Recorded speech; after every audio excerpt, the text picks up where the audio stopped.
All right, hello and welcome to the pre-finale of the Steins episodic review, episode 23. We got a false ending to the show, and then now it takes us in a whole new direction here. Maybe, if they would have had originally Steins Gate 0 in mind to do, I might agree that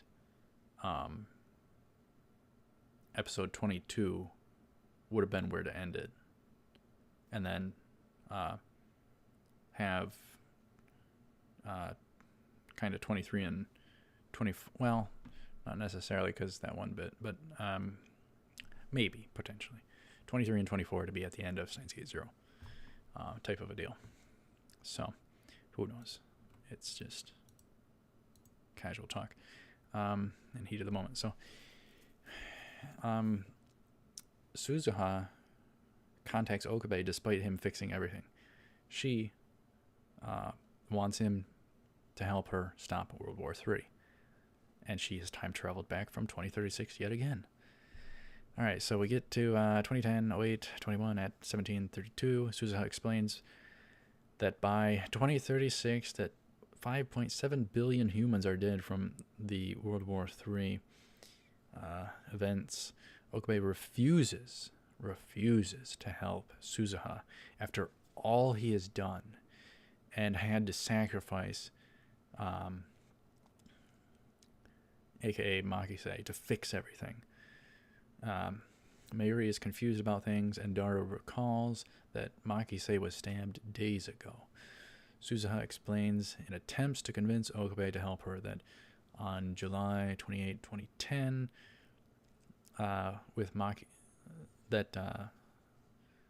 July 28, 2010, with the event of Makise's death, that is what actually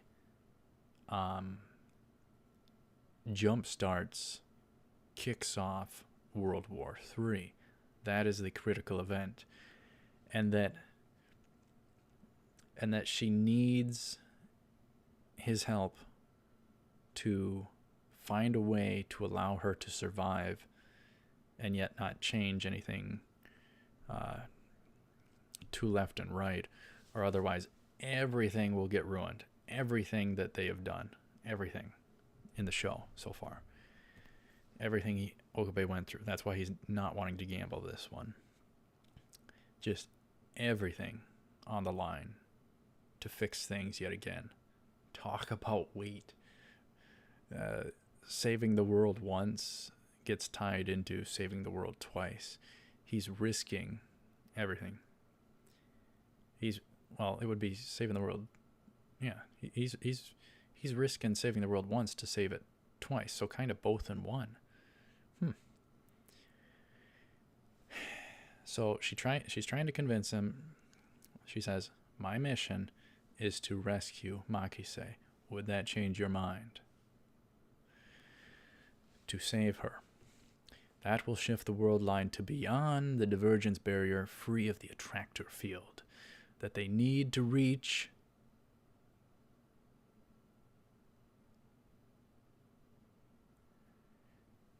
It would reach Steins Gate.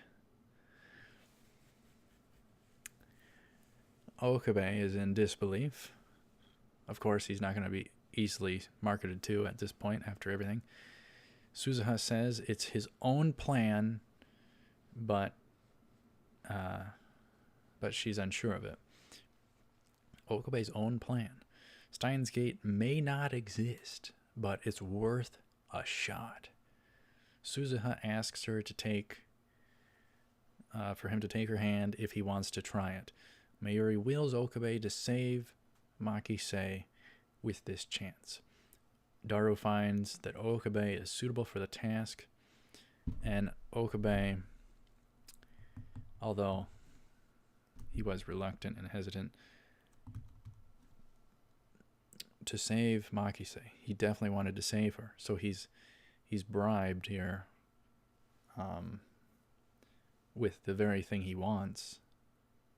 And side bonus, you save the world twice. So he's going to save. He's going to try and save the girl he cares about. What more is worth fighting for? Okabe agrees to it for Makise alone, not the 5.7 billion. Just Makise. Because he cares about her.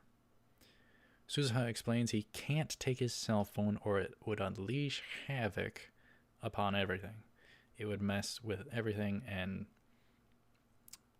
I don't know, destroy who knows how much of the world in reality. Suzuha talks. Okabe learns this time machine on this world line in particular can go forward in time as well as backwards, so they are going to be able to return. Okabe and Suzuha go back prior to Makise's death in order to save her.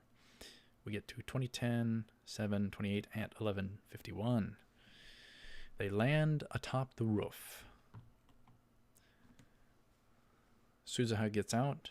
Okabe stalls from the G-force, the gravity force affecting him. He's like just after a bad roller coaster or something. You should see. There are some bonkers roller coasters. You should see the one. I'll look it up or whatever. It has its platform, and it goes off the edge like that. It goes off the edge like that, and then it comes back. Ooh, and it's like 1,000 feet up or something, hundreds of feet. Ooh, no, thank you.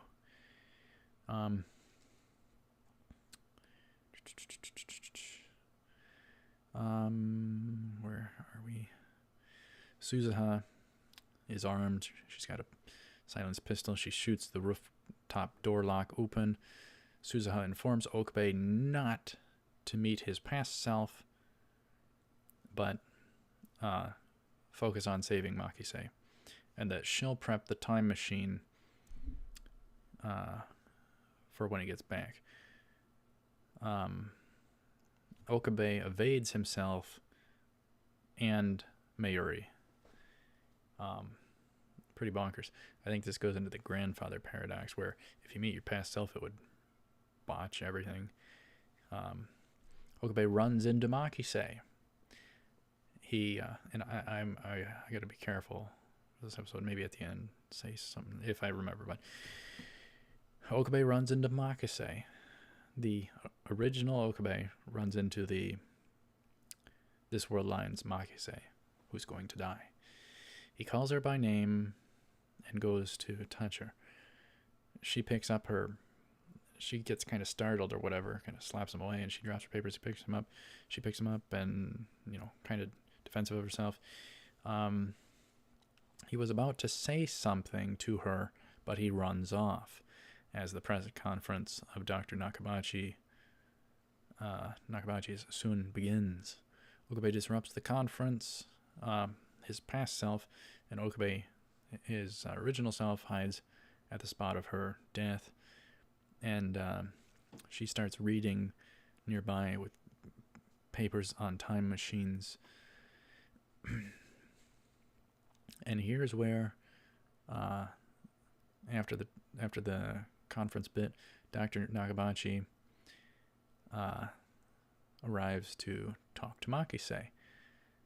And Okabe's just staking him out and trying to stop her death and figure out what happens and all that. So here we're going to get a whole nother can of worms opened. More revelation. Makise calls Dr. Nakabachi her Otoza, her father. Dr. Nakabachi this whole time has been Makise Kurisu's father? You gotta be kidding me. This show is so tightly woven together. It's awesome.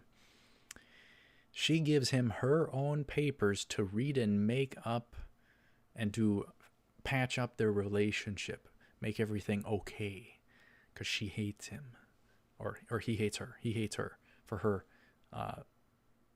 being more successful in his own field than he is. the science type stuff. And she wills to help him get back into science papers. Ouch. And he's just got an ego on him. He needs to be humbled and all that. Good grief. He is just such a jerk, a dirtbag. She wills to jointly publish the papers, but he wants to claim hers as his own. He doesn't want a joint paper. He wants all the credit. What a dirtbag. This guy is just trash. Not only that, when she tries to defend herself and she makes a comment that something like, I wouldn't think you would stoop that low. What does this guy do? He punches Makise. Not only that, he starts choking her. What an egomaniac dirtbag. Dr. Nakabachi is a piece of trash at this point. Okabe, wanting to save Makise at this point, tackles Dr. Nakabachi off of Makise. Or away from her, whatever. He recognizes Okabe from the past Okabe, even though the original Okabe didn't do it. Well, technically he did, but you know what I'm saying. He recognized him from interrupting the conference, and he kind of puts together in his brilliant mind that, oh, they're colluding, trying to ruin my career. It's all a conspiracy. So Nakabachi finds this totally unfair if they're trying to destroy him and his career. So he wants to get very personal. He whips out a knife. So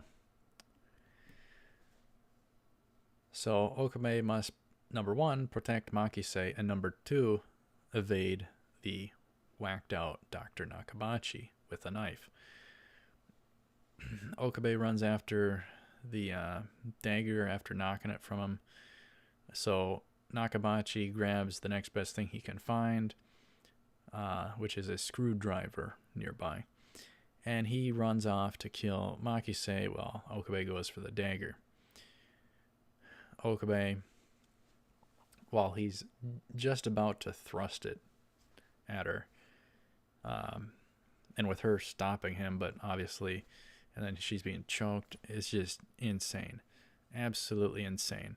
And Makise, poor Makise, she has to stop her own father from trying to murder her here this whole dang time. And Okabe is at this point is kind of a random unknown helping her. Jeez. What a nice guy, by the way. I would definitely want him on my side. So Okabe manages to stop him. Her Nakabachi blames Makise for everything, his failures. What an ego trip maniac. Okabe wields the knife and demands that Nakabachi stop trying to kill and choke Makise. And, time is short here, so there's pressure. And we're about to get to a significant meat and potatoes moment. We're about to get something else. So, if all of the episode hasn't explained, that's the thing. These two episodes explain the and allude towards the start of the show. So everything should be adding up. All your questions.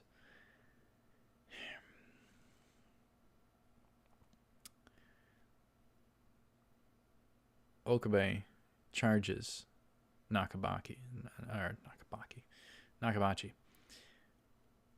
who is trying to take out Makise.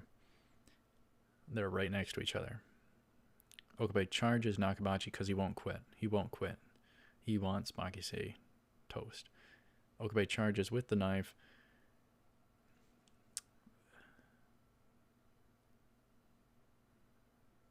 shouts, and sure enough, Makise, in a stunning upset, Makise pushes her father out of the way, who's trying to murder her, to save his life and protect him.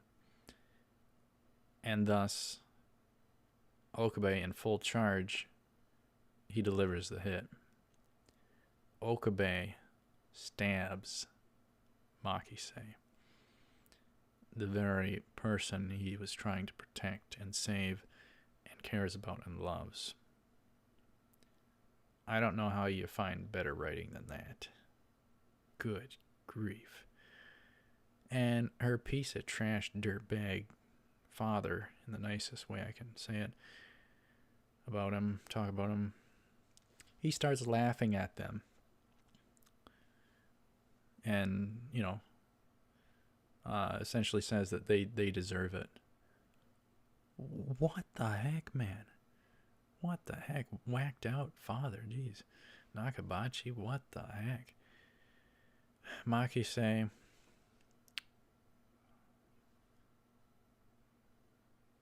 having been stabbed and is bleeding out, Okabe kind of is holding on to her, and then she's just kind of collapsing, and they make it to the ground, and Makise apologizes to Okabe. All she wanted was her father to acknowledge her.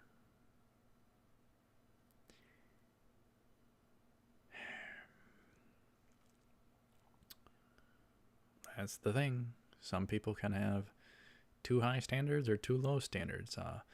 It's very difficult to be balanced out with regards to children and raising them.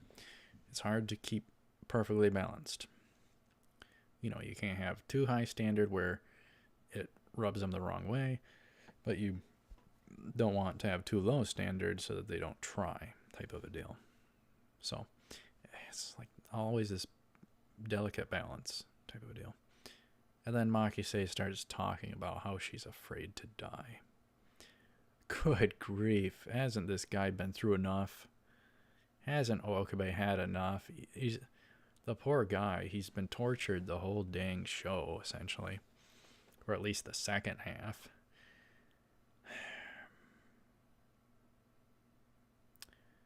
She's telling him that she's afraid to die, and she's dying there in his arms because of him. And sure enough, she does bleed out and die in his arms. So Okabe lets out a sheer shout from her dying by his own hands.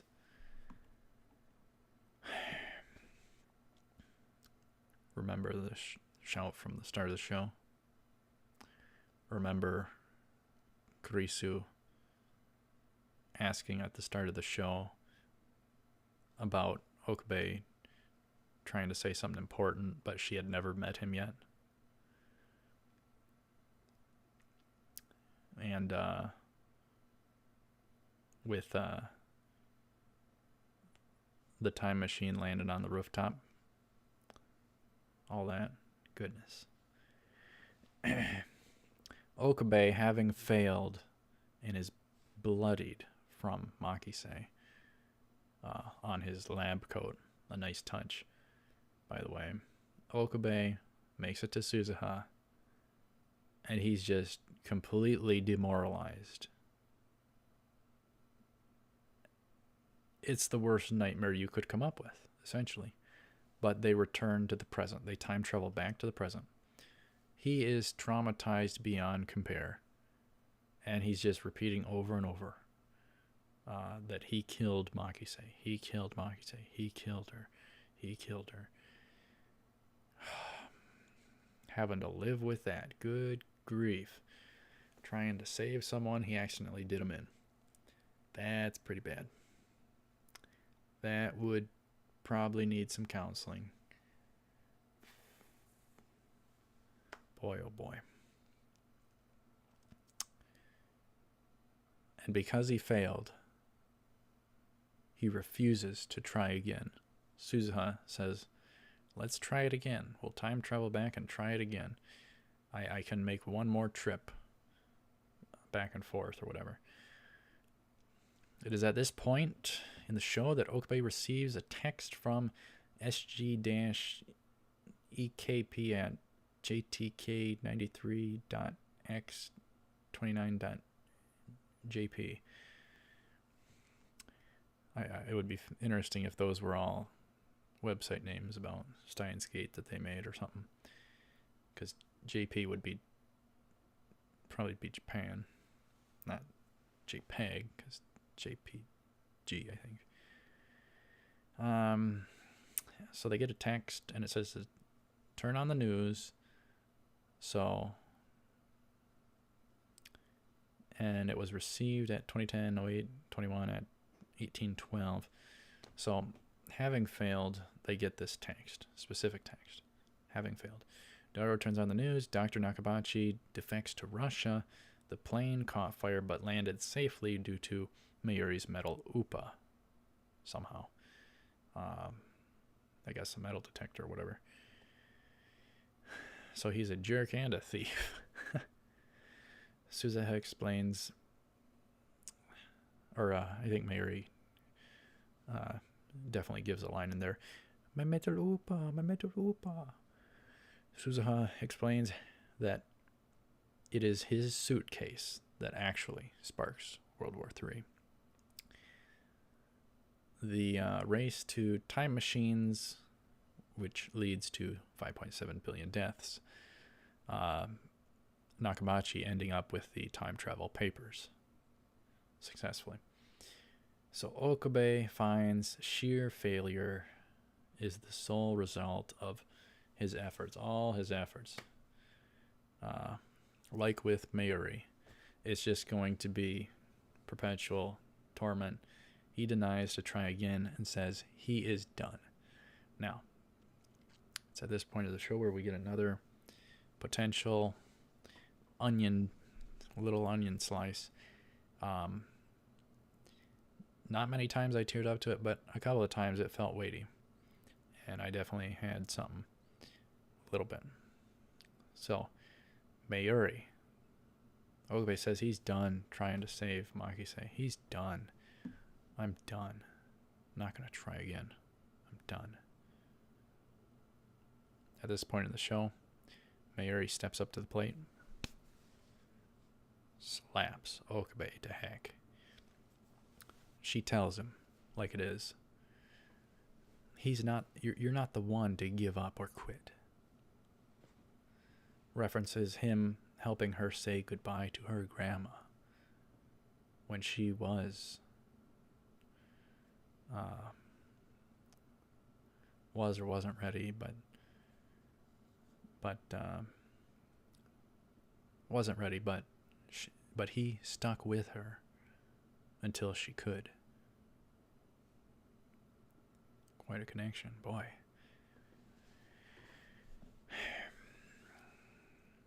So there we have, as Makise was doing, but Mayuri is doing now, lifting him up when he needs it.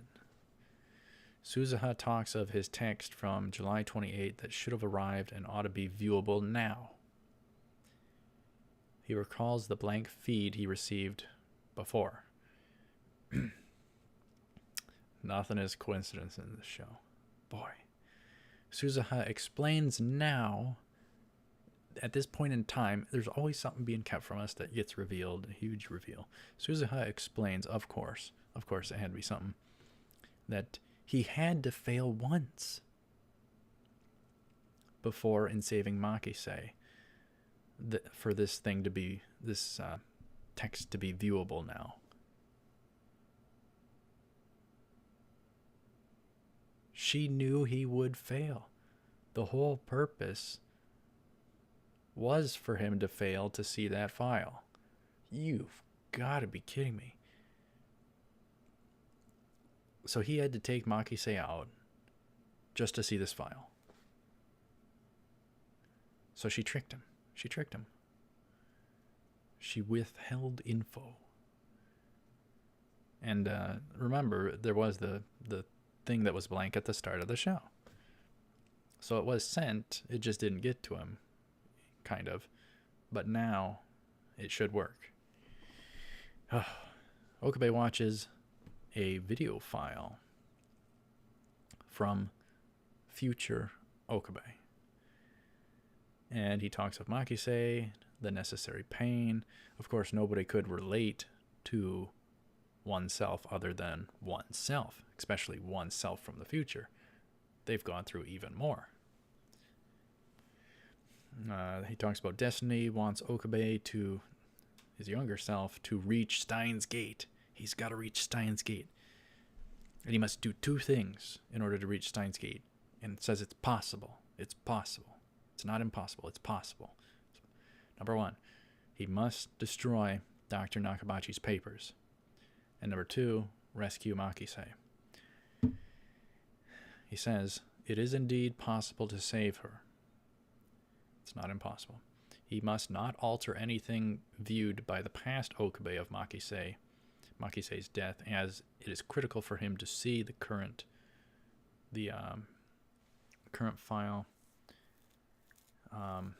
video file, and he talks of his will to save Mayuri and Makise, to stay, everything, him maintaining everything, not getting affected, him not failing or this and that, just everything is on the line, everything.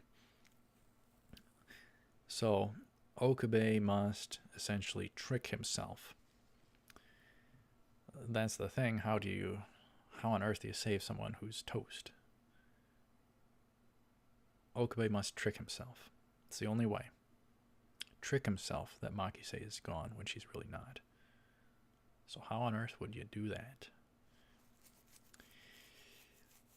The past needs to stay the same, but he needs to trick himself that Makise had died out. The time machine name C204 current world line comes from Okabe. It means, the C means Christina. So he really dedicated it to her. Steins Gate also comes from Okabe. However, the name has no significance. Operation Skull. Save the future by altering the past. Okabe must see Makise dead and deceive himself and the world. Victory is ahead. Elsai Kangru. Okabe starts laughing at his future self because he never changed. His goofy self has never changed. He's still that typical guy. Ho in Kyoma. Okabe laughs. He is essentially back to his usual self. The music is all hype-worthy and kicking in to gear. So it's like, go Okabe, fix the world, save her. And that's where we end off with one episode to go. The finale. The finale. Really good stuff. Really good stuff. The whole episode is dang good. The whole episode.